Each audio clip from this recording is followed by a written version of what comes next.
find the recording later. And they will, because we will let them know. It is live streamed on the YouTube channel of Dynamic Research on Urban Morphology. I'm going to provide you the link in the chat in a few seconds. And we are live. So welcome everyone to the Morphology of Historical Cities master and PhD class at Uzigi University. Today we're hosting Ilaria Geddes lecture. There you go. Introduction to Space Syntax. Thank you so much, Ilaria, for being with us. I hope that in the future you might be able to be here physically. Ilaria will be introduced by Nahal Khorrami. Nahal Khorrami is a master's student at Uzigi University Faculty of Architecture, and her research is about the formation process of the city of Yazd in Iran. You want me to show that? So hello everyone and welcome. Let me share with you the bio. Okay. I'd like to introduce our guest speaker, Ilaria Geddes. She is a special scientist at the Department of Architecture at the University of Cyprus. She is the research coordinator on the Erasmus Plus project. Ilaria Geddes holds a Bachelor of Art in Classical Archaeology from King's College London, 2 Master of Science in GIS and Spatial Analysis in Archaeology and Housing Futures from University College London, and a PhD in Architecture from University of Cyprus. She worked as a research fellow at UCL Institute of Health Equity. She previously worked in urban design practice. She is currently co-president of the Cyprus Network of Urban Morphology, which she co-founded in 2016, and is an editorial advisor to the Journal of Cities and Health. Thank you, and the stage is yours. Thank you very much, Nahal, for the introduction, and thank you, Alessandro, for the invitation. I hope I will be able to be back in presence or otherwise, because there is a lot more to space syntax than a 1-hour lecture. So I will share my presentation. I think you should be able to see it now, and I will put it on full screen mode. There it is. Let me know if there's any problem with it. Today, this is a fairly simple and short introduction to space syntax, a discipline which was, let's say, founded in the UK. The lecture is about theory and concepts only. So it is a theoretical introduction to the field. Methodology of space syntax is relatively complex and takes quite some time to learn. So there is a whole separate section which I will not touch upon today. So I will not talk about methodology at all, and hopefully in the future we can meet again and introduce you to the methodology and the practicalities of actually performing space syntax analysis. First of all, the objectives of this lesson are to introduce you to space syntax, its theory and its principles. I would like you, by the end of the lesson, to understand the significance of space syntax, why it is important for urban studies, for the analysis of cities, for urban morphology, and but also for practice and design. And I would also like you to understand basic space syntax terminology. I'm not going to cover everything, but just a few, the most basic and most important concepts and terms of space syntax. So as an introduction, Space syntax was developed in the 1970s by Professor Bill Hillier, who passed away a couple of years ago, Julian Henson, and other colleagues at University College London. It was developed originally to understand the failure of modern council estates in the UK and other countries as well.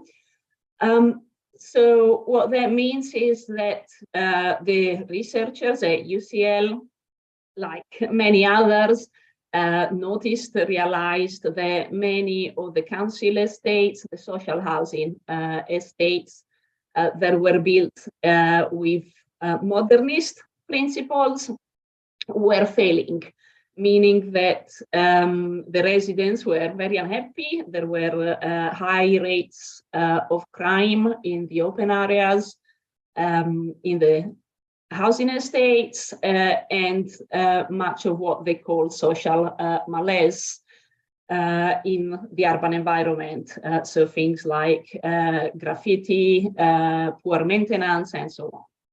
More generally, it was developed to understand as well as simulate, model, create a model of the social effects of design. The key publication is called The Social Logic of Space. There is the text that explains fully both the theory, how space syntax models the urban form, as well as the architectural form. And it was published in 1984. Since then, there have been many developments. There was another key publication by Bill Hillier called Space is a Machine in 1996. There is now a biannual, every 2 years, there is a space syntax symposium, which started in 1997. I'm very pleased to say that the next one will be in 2024 here in Nicosia in Cyprus. There is also a journal of space syntax, the Journal of Space Syntax, JOS, which started in 2010. It is open access, so you can find all the issues on the journal website and you can read the papers. It has, however, been stopped for a while now. I know there are plans to restart it, reinitiate it. I don't know how those plans are going, I'm afraid, but I hope it will start again at some point in the future. Space syntax is now a very well-known discipline. It's been, since 1984, almost 40 years of scholarship in space syntax is now used by hundreds of universities, as well as practices, professional urban design, architectural practices worldwide. It is not used only in architecture and urban design. It has a variety of research applications. In particular, it is also used in archaeology. It is used in psychology, cognitive psychology, and various others. So the basics. First of all, space syntax is both a theory and a method. As I said, I will not talk specifically about the method today, but just the theory. It is to quantitatively describe patterns of spatial layout and relating these patterns to social activities that take place in space. Social activities such as movement, people's behavior, and even social meaning and interpretation. Now, there are two principles that are vital in space syntax, which have to do with the relationship between social behavior and space and the geometry of space. First one is that movement is a linear process.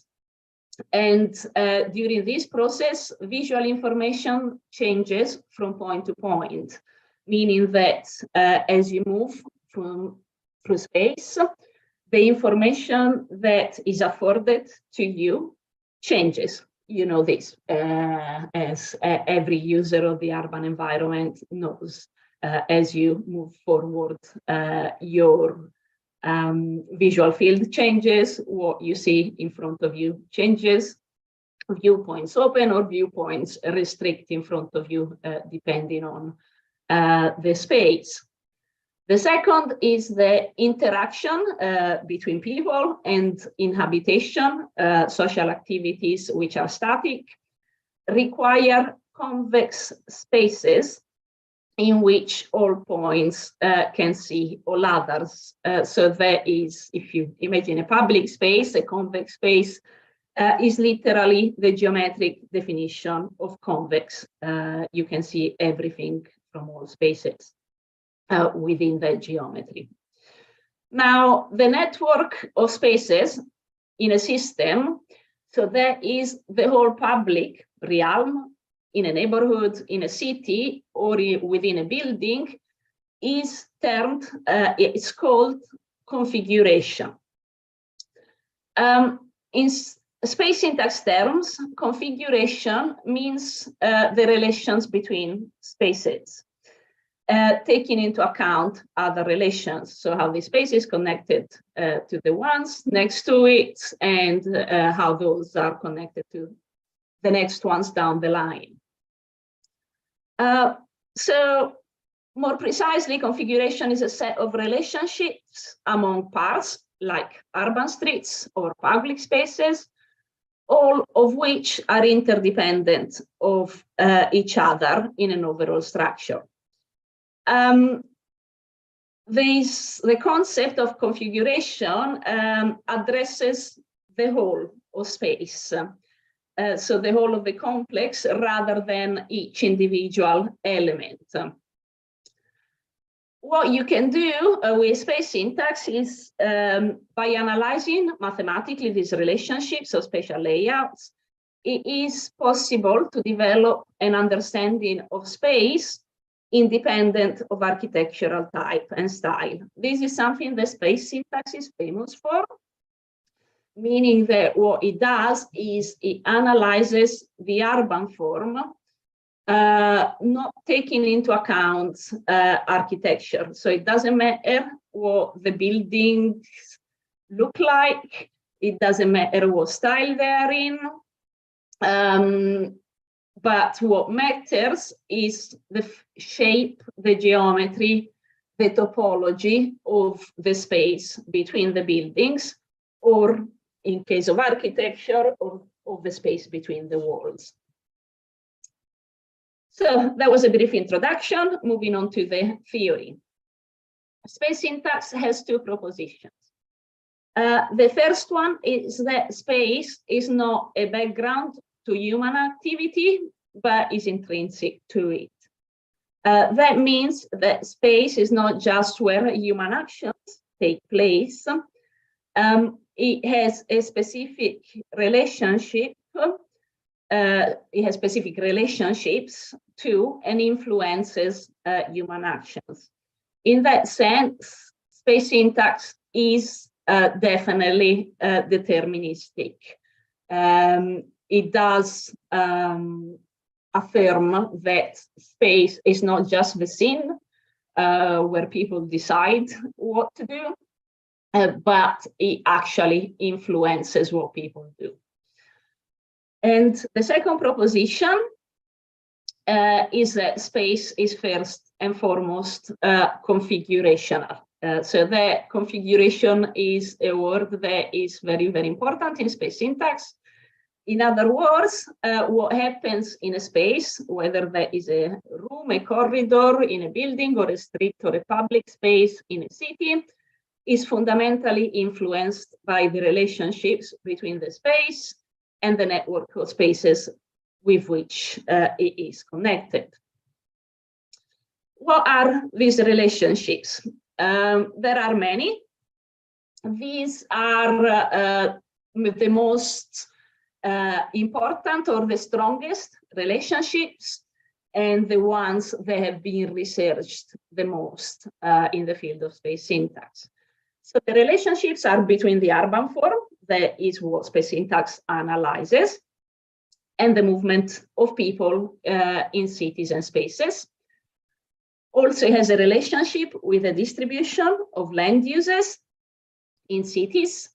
It has a relationship with economy, meaning economic activity where economic interactions take place, but also with land values and property values.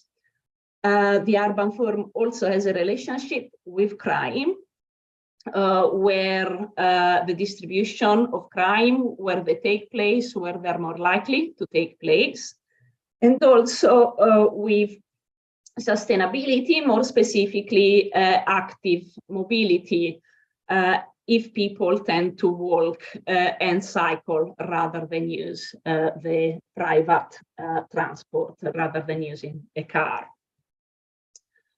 How does space influence behavior? So that is, as I said, is related to the geometry of space and the way the geometry links to how people either move or rest, let's say, or stay in space. Space influences behavior because people move along lines in geometric terms. They interact in convex spaces, and people perceive changes in the visual fields, in what they see as they move through space. So there are three concepts of space syntax that I'm going to cover today. The first one is the dual grid and the generic city. They're very linked together. So that means how the foreground and background street network of a city interrelate. Don't worry about the foreground and background street network. I will explain what they are. The second concept is called natural movement, and that means how urban space shapes flows, shapes movement flows, so shapes how people move in space. And the third one is the movement, is called the movement economy, and that is how land uses exploit movement, how land uses locate themselves, or how people locate land uses, or planning locates land uses more or less consciously to take advantage of people's movement. So let's go to the first concept, the generic city. Space syntax tells us that each city has a unique spatial signature. You may or may not be able to recognize cities from their urban form. It depends how familiar you are with them. There are various different clues that cities give you that make them unique, recognizable, and that give them their characteristics. Now, this is Rome. If you are familiar with it, it's very recognizable part of the city with Piazza Navona, the Pantheon, and so on. Very different urban form, very grid-like. Here, the environment is also different, and it gives you a clue that you are in a very hot environment. It seems very planned, this kind of form. This is Riyadh in Saudi Arabia, and it's a new part of the city. There isn't much of the old Riyadh left anyway, with the business, with a new business center clearly appearing here. And the major grid, road infrastructure and the cars, with again a grid geometry providing the plots for residential uses. Another grid structure, but somewhat different from the one before. This is New York, actually. It's Manhattan. And if you're familiar with it, one thing that distinguishes New York very well is the fact that the grid is cut across by a famous diagonal, which is the Broadway. The grid is broken up by 1960s, 1970s modernist housing forms, which also have a different urban geometric shape. Something completely different. This one is also clearly very planned. It's planned in, let's say, an idealistic manner. It's planned to give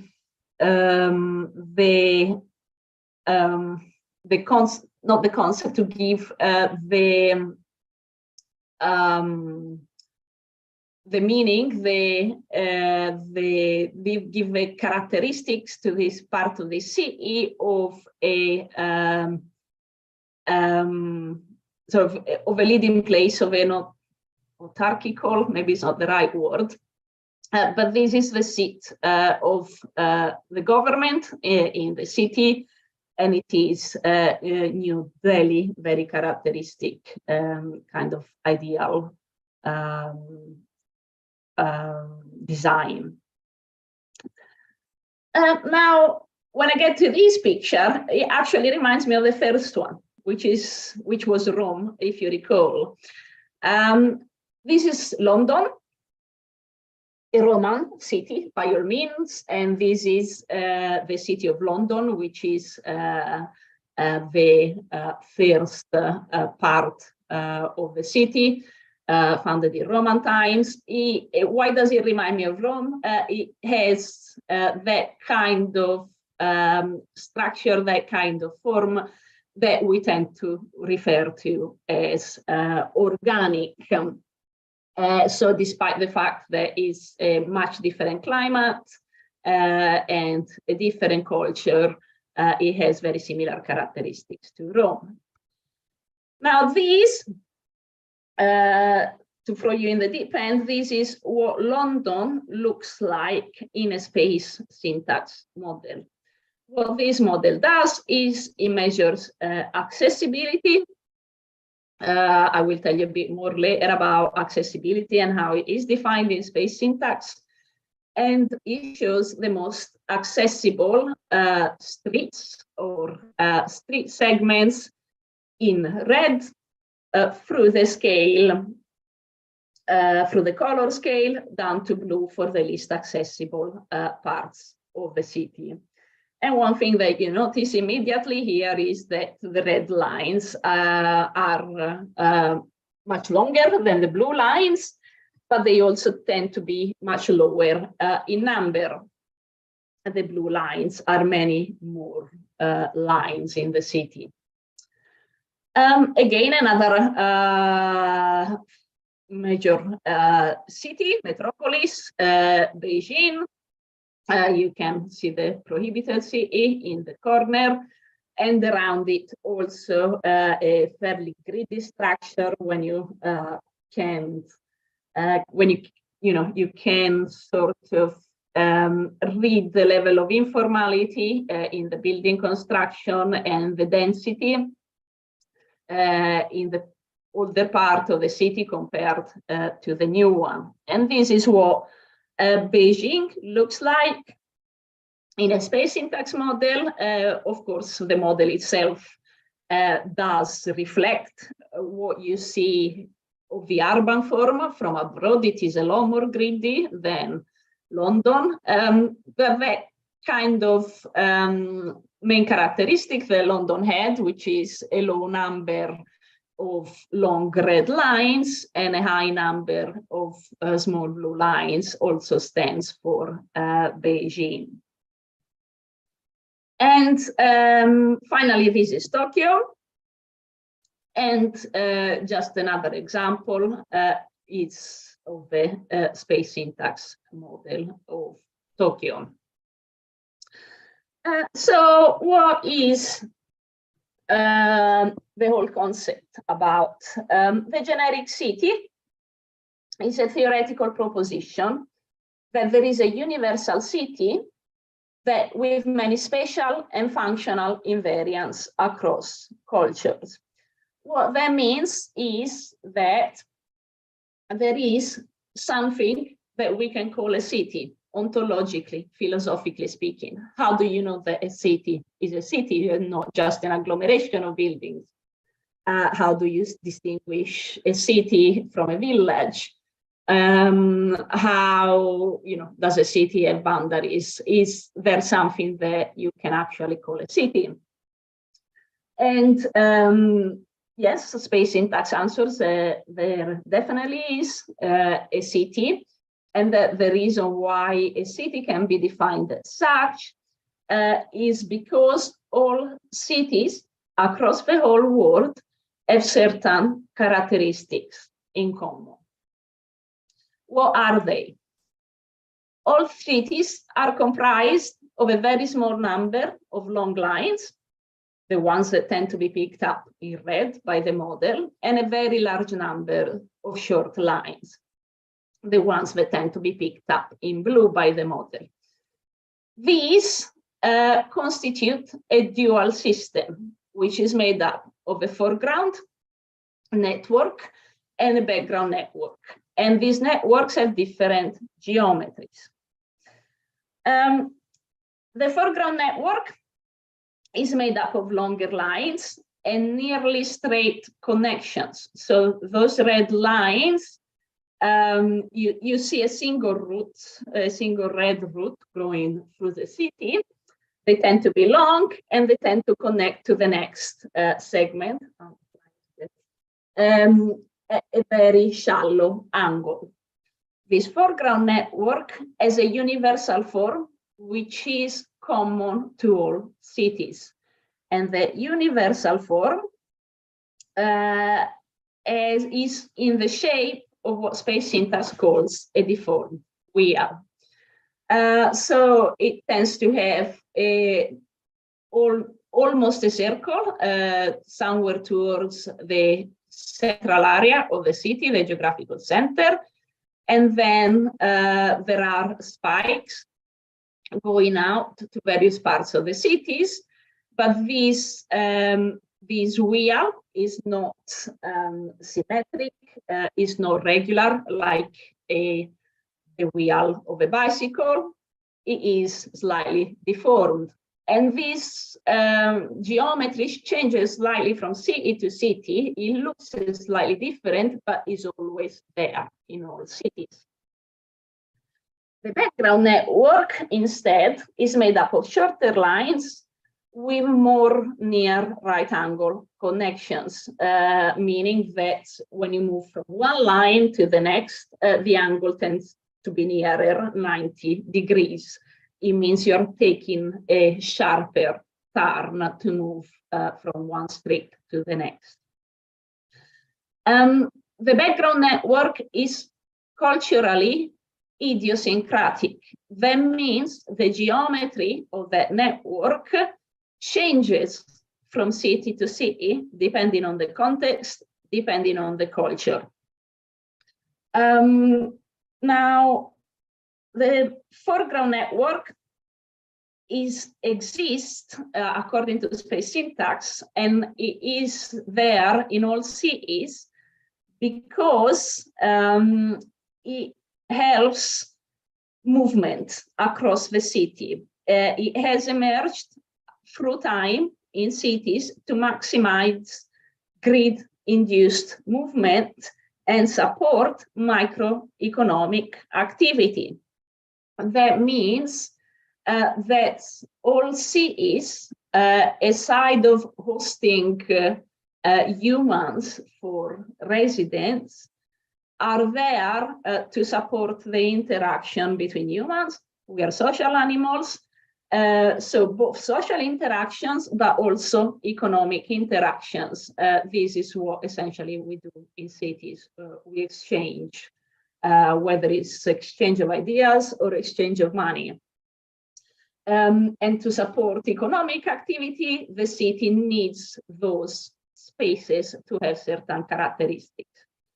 The background network, instead, is more localized, and it has less linear continuity, and it tends to be the areas which are largely residential. The foreground network is where most people move, and it's where most social and economic activity takes place. The background network tend to be more quiet and are largely residential. The background network is configured to restrain and structure movement in the image of a particular culture. So it tends to be culturally idiosyncratic, and it's often expressed through a different geometry. This makes the city look spatially different as a whole. This is the background network that makes one city in one continent look very different to another city in another continent. This is something that was intuitively very well understood by Spiro Kostov, for example, when he explains how the urban form of Roman cities and Arabic cities are very, very different. Now, the second concept, natural movement. Movement is a linear process during which visual information changes from point to point. The modeling, the simulation that space syntax does, space syntax mapping, is intended to represent what can be seen and experienced by a human within a space. So those models are based on how humans perceive space as they move through it. Therefore, it implicitly includes the relation between humans and the physical form. Now, evidence from cognitive science and evidence from the analysis of urban flow data, movement flows, pedestrian and vehicular flows, show that geometric factors and topological factors are involved in navigation. By navigation, I mean how you find your way from one place to another in the city, how you orient yourself, how you're able to orientate within a city. And they do so far more than metric properties. Distance is not the leading determinant factor in how people choose to move or choose consciously or unconsciously to move in city. Geometry and topology are much more important. So how does that work? Imagine that you want to go from A to B. So what do you think you will be doing? You could be taking the shortest path between A and B. In terms of metric distance, that is actually the shortest path between the 2 points. But actually, in practice, what the great majority of people do is they use the simplest path. By simplest, we mean the least changes in angles, the straightest path, if you want to say. So, and this again has been analyzed many times over. The huge majority of people, especially if they don't know a city very well, they will automatically take this path between A and B. So this is essentially what people do in practice. Fact. They will take the direct paths much more often especially if they don't know the city, even if the more complex path is shorter. So this is something that we see happening in space over and over again. Humans do try to minimize distance, but also try to straighten the line in front of their eyes. These are what we call lines of sight, and is what the space syntax model is based on. Those lines that you saw in the space syntax model are lines of sight. So here there is a mismatch between what we tend to design and what humans actually do in practice in space. And I'm sure you've seen many, many times people crossing the street diagonally and not at a right angle. And I'm sure you do this yourself wherever is possible, even if there is a pedestrian crossing nearby, even if you're going over the pedestrian crossing, more likely you will cut at a right angle. And this is what happens. This is the phenomenon called desire lines or desire paths. You have a nicely designed footpath, which makes a straight angle, but people will cut across.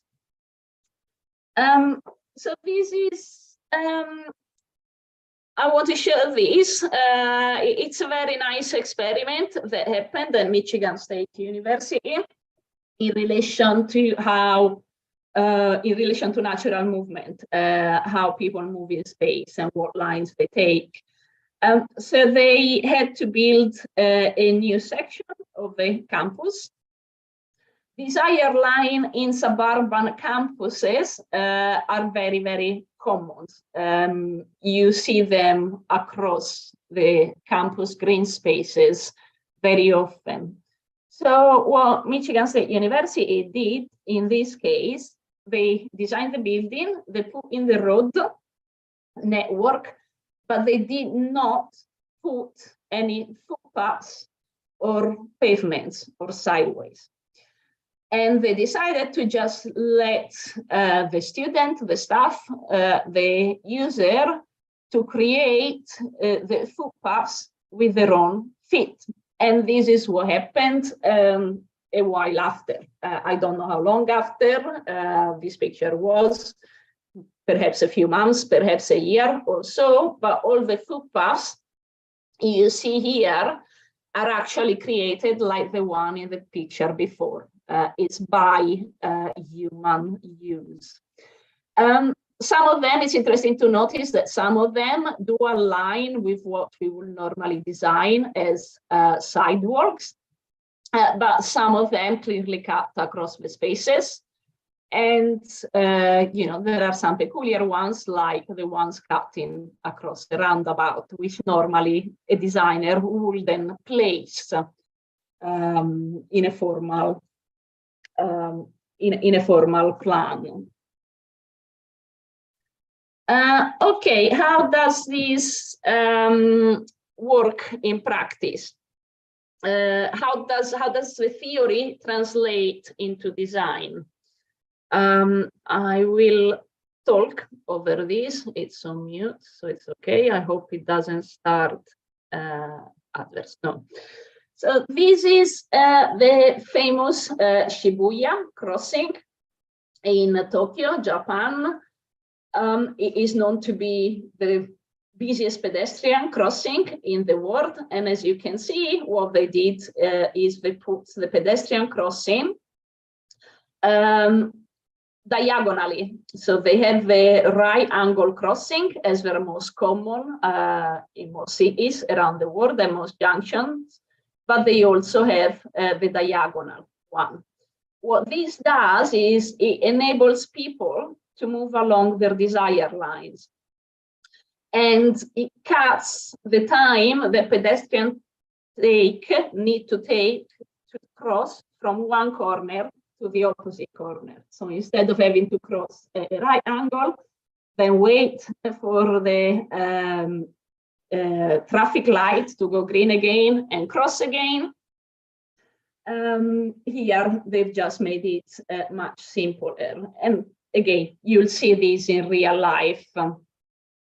People cutting across, even if they don't have this type of junction, often people cut across.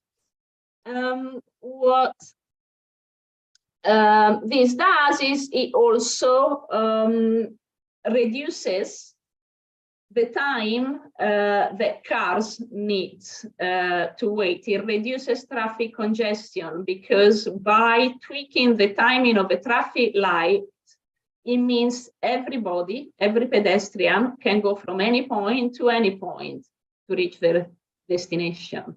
So the cars only have to be stopped once instead of being stopped twice. So by tweaking the time, it reduces traffic congestion as well as making things simpler for pedestrians. So natural movement is the proportion of urban pedestrian movement, which is determined by the urban form itself. And here is the key discovery by space syntax is that 60 to 80% of movement flows, both pedestrian movements and vehicular movements, are due to the structure of the network, are due to the urban form, measured by spatial accessibility. The more accessible places get more movement. Now, you may wonder what shapes the remaining 20 to 40%.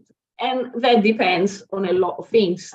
It depends on the location of public transport hubs, it depends on the location of landmarks, and so on and so forth. But the space syntax model, the urban form, the space syntax model can predict, can measure pedestrian movement with an accuracy of 60 to 80% because the urban form determines movement to that extent. And that is also true in buildings, not just in urban areas. Here you have a visual integration model, a space syntax model of the Tate Gallery in London. And again, the color scale is the same. The most integrated, most accessible areas are in the warmer, redder colors, the least integrated ones in blue. And on the right, there is traces of the movement of people within the gallery. And visually, you can see that there is a very good match. People tend to move along the higher movement is found along the most integrated areas. Here is a visual. Only before, in the previous slide, it was an actual statistical analysis. So I just want to underline that all the theory is not just a theory, but is based on many, many years of research across cities in different parts of the world. And on detailed, careful analysis of pedestrian movement and the behavior of people in space. Here you see someone counting people across the Millennium Bridge in London. There are many, many ways you can count people nowadays. This is part of space syntax methodology, but more broader methodology of space use analysis. You can do it with mechanical means. You can do it manually. And the power of space syntax is that because of the relationship between urban form and movement, and because it can model space, it can model the existing space, but it can also model designs that are not yet built. That means it can predict movement in newly built areas. So before, you saw an image of the Millennium Bridge, and what happened for the Millennium Bridge was that the developers asked Space Syntax Limited, which is a professional consultancy using space syntax for commercial purposes, to help them prove that the location of the Millennium Bridge was the right location. That is because the authorities were arguing that people will not use the Millennium Bridge if it was placed where it was planned. So this analysis was done before the bridge was actually built. And what they did is they counted, measured pedestrian flows on different bridges, existing bridges in London. And they measured, they did the model, they had the model of London, they measured spatial accessibility, and they related the movement to the spatial accessibility. Then they modeled the Millennium Bridge as it was meant to go in the future. And this way they could predict that it would have very high pedestrian flows. And that was what enabled the bridge to actually be placed there where it is today. So in that sense, it is a very powerful tool, and the bridge is a very, very successful pedestrian connection between the two sides of the river. So final concept, the movement economy. The theory of the movement economy is very strongly linked to the notion of natural movement. And it proposes that space organization in settlements, as they evolve, as they develop through time, generates the distribution pattern of busier and quieter movement flows. So the urban form determines where people are. And this determines land use choices, where land uses, different types of land uses are located. The land uses then generate a multiplier effect by attracting people with further feedback on land use choices and the local grid as it adapts to development as cities get densified and the grid gets intensified. So, spatial relationships. The relationship between spatial elements result from their configuration. These relationships can be objectively analyzed quantitatively using various measures. The two most important measures in space syntax, the most commonly used, are called integration and choice. The two measures reflect two fundamental elements in human movement. Integration reflects the selection of a destination, where you choose to go. And choice reflects the selection of a route, where you choose to pass by to go from A to B. So one measures the ease of access, how easy it is, how accessible a place is, and the other measures the passing flow, how likely people are to pass through a space. So in practice, two movement integration. What space syntax does is it takes every single space in a grid and measures how easy it is to get there from all spaces in the system, or how easy it is to get from there to all other spaces in the system. Now, in the old days, it took a very long time to do this, but now with technology, everything is automated, and we've built algorithms to measure this. So they do this for all spaces in the system quite quickly. So they do the same for this space, for that space, and so on, until they've done it for the whole system, and it gives you a result. And on this speculative grid, this is what happens. It shows which spaces are on the most accessible areas. In practice, you do this in a real city, it gives you this kind of picture. And so this shows which are the most accessible areas in the city of Chester.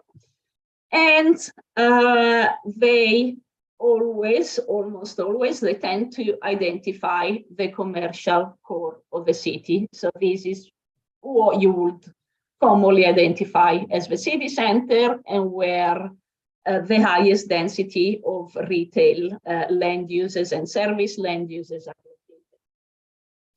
Now, regarding through movement, the passing flows, again, what the automated tools created by Space Syntax do is to measure the most direct route between any space in the system and any other space. So between those two places, and then they do the same for another two places, and it identifies the overlapping paths. They do this, the system does this for all places in the system, to all places in the system, and it finds where most overlapping paths are, and it creates another result, which tells you where high choice is, where high passing flows are. Again, when it comes to real life, this is a choice analysis through movement. And this correlates very, very well with land use distribution. So this is London. In red, in the land use analysis, are the retail locations. And you can see that the places with the highest passing flows, they have the highest through movement potential, are also the places where retail uses are located. Now, so there is this strong correlation between land use and through movement, which you can see again here. So this is through movement, and in red is the retail land uses. And they tested the same. It's not moving anymore. Did the slide move for you?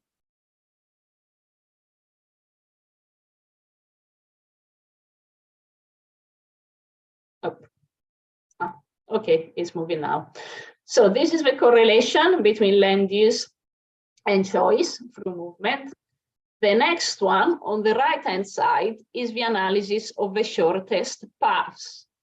This was just to verify the relationship between land use and through movement. And as you can see, there is practically no link, no relationship between the shortest paths in metric distance from all places to all other places and land uses. So movement happens at very different scales. Natural movement happens at very different scales, and cities, neighborhoods, cities, regions, and even nations take advantage of that natural movement. So this kind of analysis can happen at different scales. And for the UK, there is a whole model, a whole space syntax model. And if you look at movement, a radius of 2 kilometers, you can clearly pick up cities and towns. And, you know, if you looked in detail, even small villages. When you look at citywide movement of 10 kilometers, the model only picks up the larger urban centers. And then if you look at countrywide movement at a radius of 100 kilometers, it clearly picks up the national network of major city and the connection between them. So in this case, it's London, Birmingham, Liverpool, Manchester being connected. So this is basically it. I just want to repeat some things to make sure they're clear. A repetition is good to learn. So what we have learned in this lesson. The integration Accessibility integration is a normalized measure of distance from any space of origins to all others in a system. In general, it calculates how many spaces around the origin space and also how close the origin space is to all other spaces is. In cities, spaces with high integration are where commercial centers are mostly found. Integration identifies two movement potential, which refers to the movement to a space as a destination from all others. The measure of integration is said to predict to movement, where people tend to go. Choice is calculated by counting the number of times each street segment falls on the shortest path, and I say shortest is the most direct path between all pairs of segments within a certain distance, a certain radius. It identifies through movement potential, which refer to the movement passing through on shortest routes from all points to all other points in a system. And as I said, the shortest paths refers to the simplest, the one with the least angular deviation. The measure of choice tends to predict through movement, the passing flow. So, key relationships, as I said, to repeat, the urban form has very, very strong relationship to movement, to the distribution of land use, to economic activities and value, to the distribution of crime, and to sustainability, in particular, active transportation, active mobility. Space is influenced by influences human behavior because people, we move along lines, we interact in convex spaces, and we perceive changes in visual fields as we move through space. And that is all I wanted to say for today. Thank you. Thank you very much for this very clear presentation of space syntax methods and how to apply them to design and planning, but also to the understanding of the urban form and the social behavior within that urban form. Now, if anyone has a question or comment, you may just raise your hand and turn on your microphone. If you're in the classroom, you need to be on the Zoom to do that. Otherwise, Ilaria cannot hear you, or you can also come here where I am sitting and do that.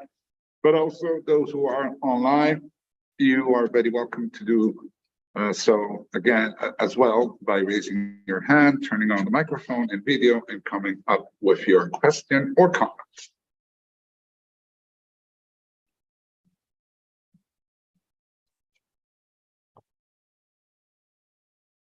You're going to need an icebreaker here.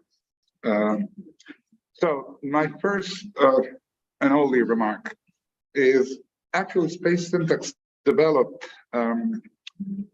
as a critic to the modern approach to planning and design, which did consider zoning, economical issues, forgetting about human beings, let's put it this way very shortly, as if the building, the city was a machine, but Ilaria says space is the machine instead. But within that same group of movement, let's say, we have those who criticize in a proactive manner, let's say, the CM, okay, the modern approach to planning and design. We have others, such as the urban morphology, reconsideration of the value of urban form. In Italy, in the United Kingdom, in other countries, we do have the new urbanism movement in the United States. We do have the teachings of Colin Rowe first at University of Texas and later on at, what is it now, Rhode Island? Forgot. So that school, okay, American school, which is reconsidering, let's say, classical principles of planning rather than the modern ones. sometimes also new urbanism accused to be postmodern in terms of style. But when it comes to urban proposed form, okay, urban design and form, it is interesting to notice, like the example at University of Michigan, that the form is not, nobody could call that postmodern, right? So how would you elaborate on this form, urban space syntax, form, and styles? Yes, this is, it's a question that is often asked when we talk about space syntax in architectural theory courses. I think it translates into the question why certain architectural styles, in some cases, the same architectural style functions very, very well, and in others it doesn't. And so there may be modernism. There are some very beautiful and very well functioning modernist developments, and others that have completely failed. The same stands true for postmodernism. There are certain postmodernist developments which are very successful and functioning today. But for example, say Piazza d'Italia in New Orleans as a famous postmodernist development was as failed as much as the modernist council estates of the UK. The issue is, as you say, urban form doesn't have a style. Urban form only has a geometry, which may be shaped by the style and by the layout of the surrounding buildings, but it doesn't have a style in itself. And this is actually what space syntax does. Whether something fails or succeeds in terms of space, in terms of public space, doesn't have to do with the architectural style. That's why space syntax takes away the architectural style. So, you know, the fact it started off by trying to understand why modernist council estates were failing, but it did so by not looking at the architecture itself, but rather at the form that they were creating.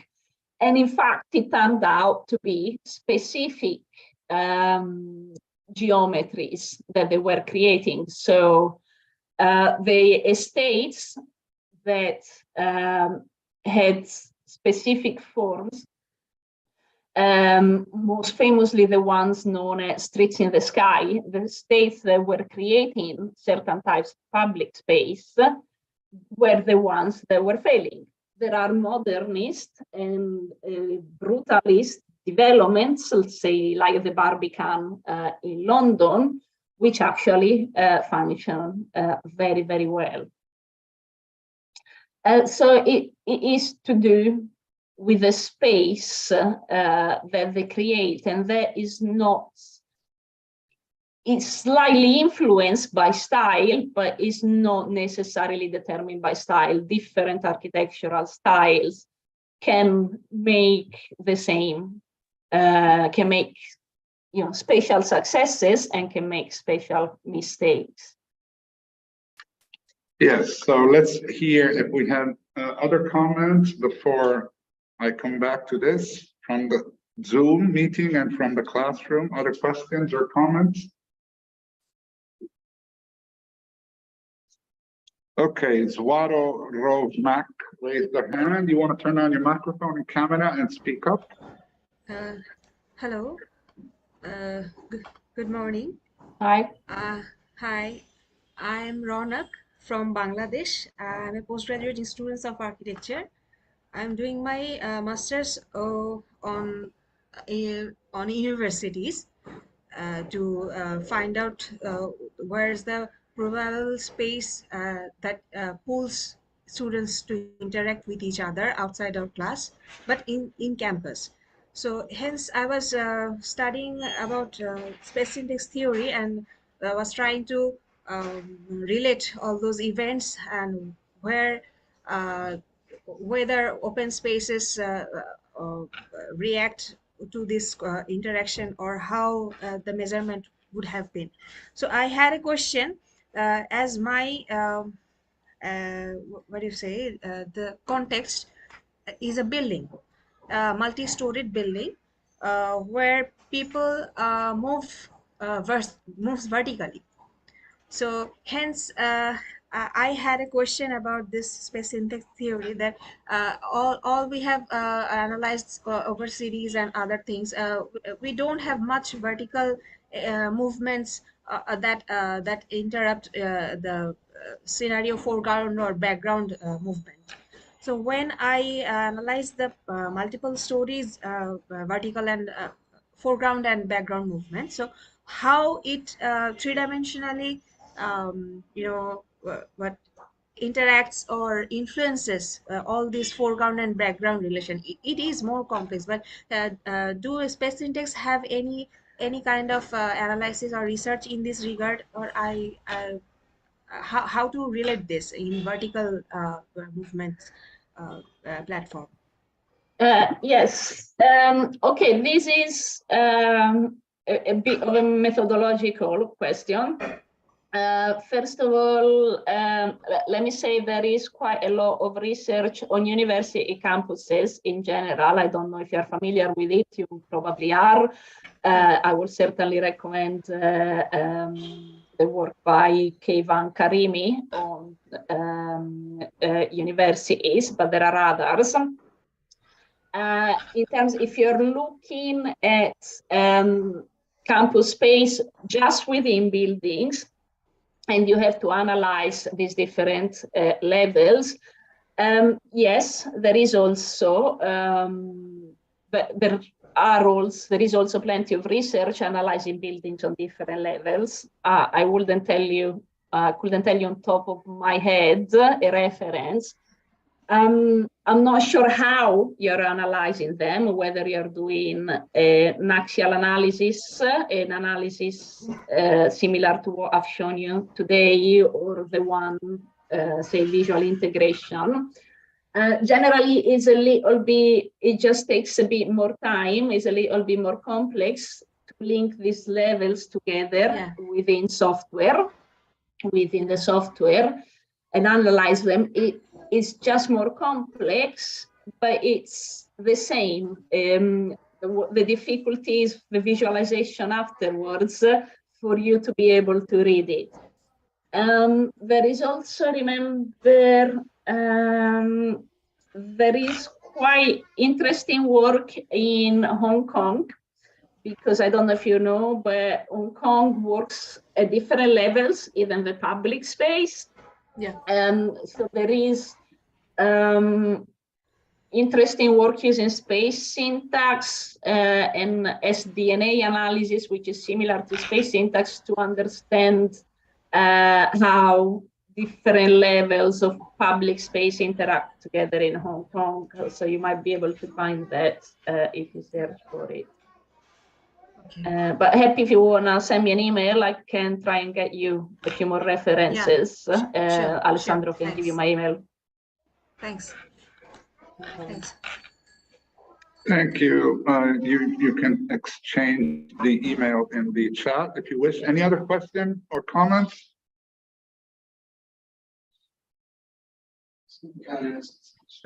Yeah, you need to come here because somebody's going to hear you.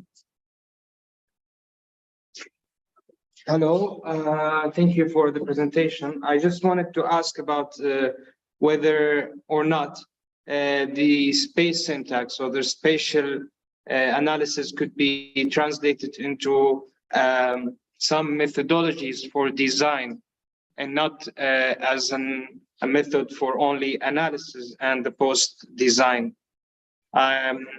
I'm not very familiar with the topic, but I just wanted to raise this question. I'm wondering about it. What's the future of space syntax? What does it hold for us in design, in the design arena? Okay, yeah, space syntax is used for design all the time. It has been used for decades for design.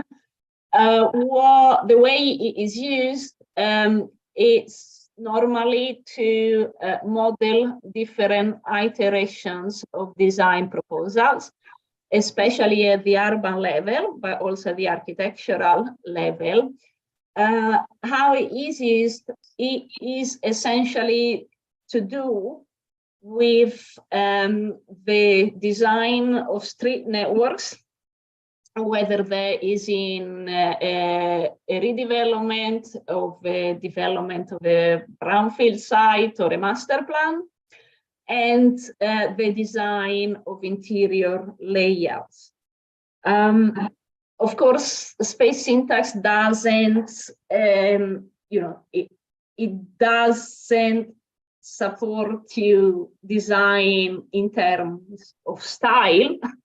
It cannot tell you what to put on your wall, what decorations to put on the walls, or what kind of building facade to design.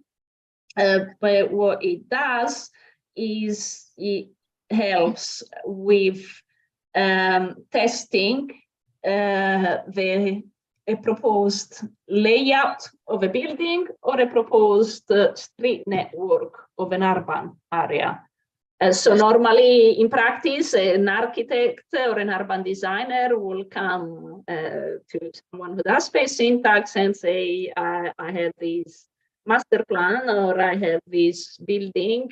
Can you tell me if it's good? It does need a little bit of design material to start with. Otherwise, you start with something completely speculative, which you can. I mean, you can just say, okay, I've got an empty field. I'm going to draw lines here and see what a form like this might look like. You can do that. But in the professional world, in practical terms, a designer comes to you and say, I have this plan. You analyze it and you say, okay, this is what it looks like, what movement might look like, what use might look like. If you build this, then, let's try a few different options. If you do these changes, what happens? And you start doing iterations of design and testing, design and testing, design and testing. And it goes into a design feedback loop until a final solution is chosen. Thank you. Anyone else?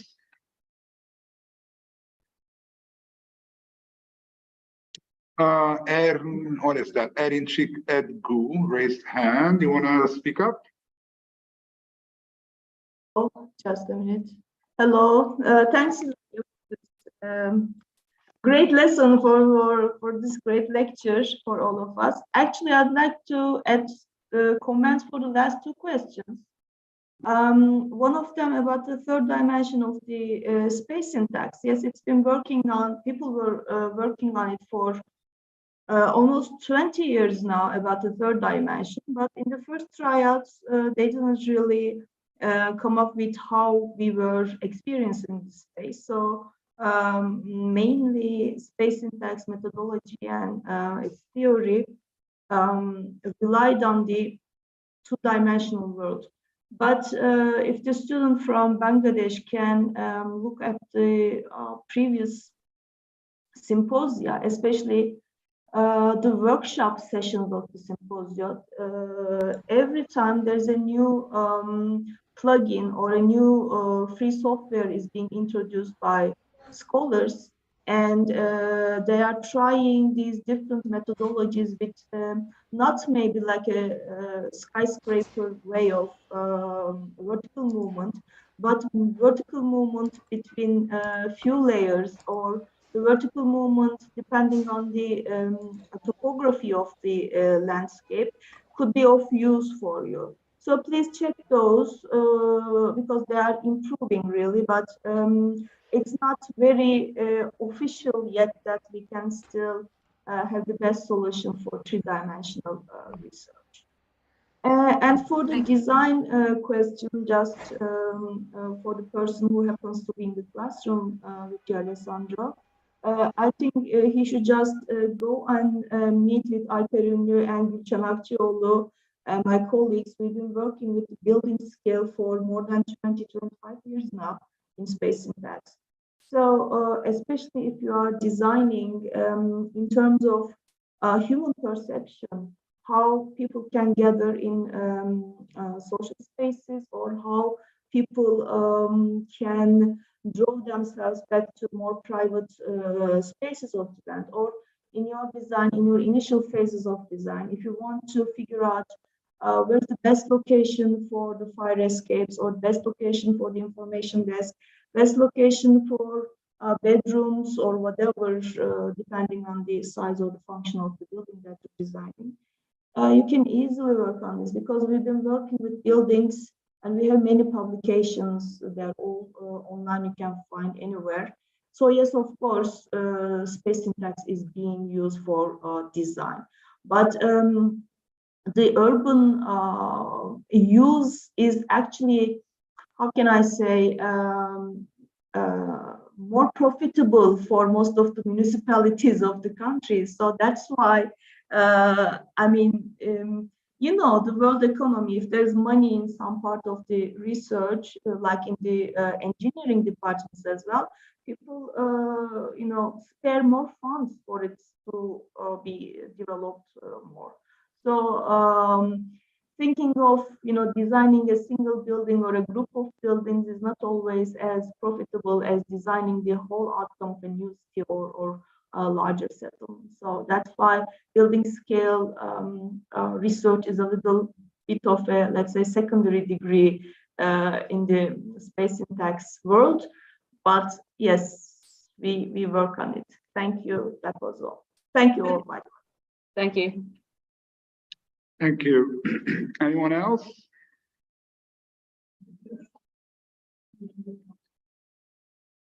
Okay, let's come back to the issue of so design and space syntax, right? Or space syntax and form. And so maybe I used the wrong word, style. No, maybe we should say manner, but there is a manner of designing space, if you don't want to call it style.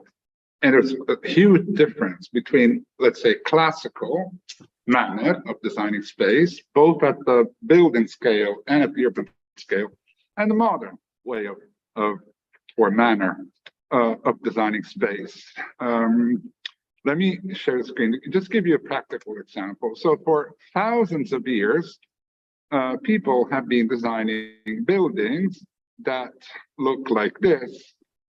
Okay, that's the building. And then there is an axis of symmetry, which is not a geometrical symmetry, but it is a, you know, distributive symmetry related with the entrance, the spaces. And conversely, at the urban scale, for thousands of years, people have been designing urban spaces that look like this. For example, the trident. This is the trident, something you can find all over the place, in Rome, in London, in Washington, DC. This is an urban space, right? Which has the same logic, okay, of an axial symmetry, which is not geometrical, it is perceptive, okay? So this is something you perceive as symmetrical. Well, okay, this is classical. Then the modern movement comes and building take, there's obsessive idea that symmetry is not good. So buildings take that shape, right? And the axial integration of that building, of the space that's within the building, is not anymore the same. And on the other hand, urban spaces tend to look like this. We got buildings, isolated buildings. Then we have the street network that goes by itself because it follows the logic of cars. So I'm just making an ideogram. So between the two things is space syntax. This is the way I see it. Space syntax explains that the form of the space the shape of the form of that space. And the level of axial integration does matter because people perceive these spaces in a different way. Therefore, they would probably prefer spaces with a higher level of axial integration because they look more familiar, they can navigate without getting lost within those spaces, both at the building level and at the urban level. So regardless if you're going to put Doric capitals or not on the building, this is okay. It's about the manner, or style is the wrong word. Okay, manner. Is that the difference between modern and postmodern? I don't know. But I think that for 5,000 years, human beings have been experiencing urban spaces and buildings, and they built their own way of understanding and therefore designing them. Then these guys came and said, no, we have to do it different. It doesn't work. And space syntax explained this very well. Stop sharing.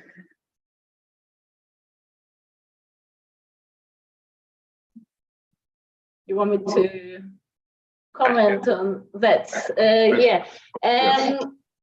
I think on broad lines you are very, very correct. I think that's the disruption brought in by modern urbanism.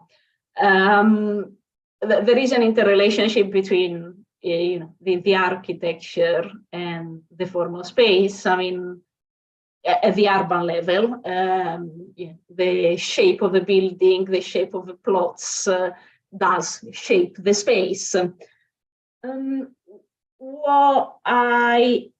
world is becoming more complex. Cities have always been complex, but they're also becoming more complex. And I don't think it necessarily has to be with symmetry or with the simplicity of complexity of geometry. I think generally there is a relationship there between symmetry and simplicity with easiness of navigation and a more functional geometry. It doesn't necessarily have to be that way. What I think, and this is why space syntax is a very useful tool, because once we start developing more complex form or less symmetric, whichever way you want to call them, it becomes harder and harder for us to intuitively predict the effects of it. And as with technology, we are able to produce more and more iterations of design. When you're comparing designs, they might have small differences in the structure, in the geometry of the built design itself, but the effect on the space might be huge, might be quite significant based on a small difference. And this is what space syntax enables you to do. It enables you to quickly measure and visualize the effect of the design on the space for hundreds and hundreds of iterations of fairly complex symmetrical or asymmetrical designs. So it may be that you find that a symmetrical one is as good as an asymmetrical iteration number 20, but asymmetrical iteration number 25 is potentially a nightmare. But I think it gets more and more difficult as complexity in cities increases to understand this intuitively for designers. And this is where space syntax comes in and is very useful. Thank you. So we can say that space syntax helps us to understand space and how people perceive that space, and therefore it can give us a lot of guidance, even through simulations, right, of a proposed form or building. Before you build it, you do some simulation to understand how people do perceive and therefore evaluate that space. So we can, I think I mentioned the School of Colorville, and that is Cornell University, not Rhode Island. I made a mistake there. Okay, so thank you very much. We're going to stop the recording, stop the live streaming.